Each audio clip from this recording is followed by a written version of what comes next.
ಆತ್ಮೀಯ ವೀಕ್ಷಕರೇ, government employees ಸರ್ಕಾರಿ ನೌಕರರ OPS ಮರುಜಾರಿ ಅಧಿಕೃತ ಆದೇಶಕ್ಕೆ ಮುಹೂರ್ತ ಫಿಕ್ಸ್.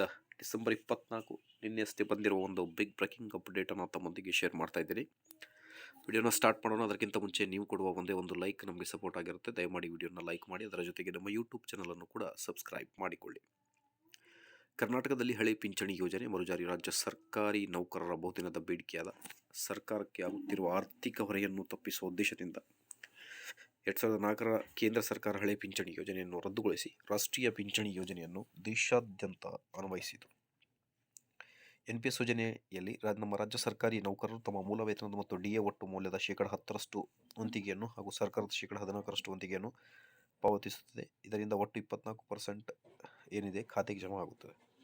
ಸೊ ಹಾಗಾಗಿ ಈಗ NPS ಅನ್ನು ರದ್ದುಪಡಿಸಿ ಓಲ್ಡ್ ಪೆನ್ಷನ್ ಸ್ಕೀಮನ್ನು ಜಾರಿ ಮಾಡಬೇಕು ಅನ್ನೋದ್ರ ಬಗ್ಗೆ ಭಾಳಷ್ಟು ಚರ್ಚೆಗಳು ಕೂಡ ನಡೀತಾ ಇವೆ.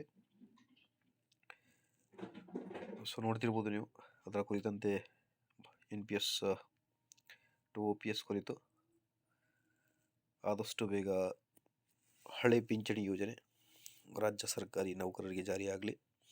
ಮಾಹಿತಿ ಇಷ್ಟದಲ್ಲಿ ಲೈಕ್, ಶೇರ್ ಆ್ಯಂಡ್ ಸಬ್ಸ್ಕ್ರೈಬ್.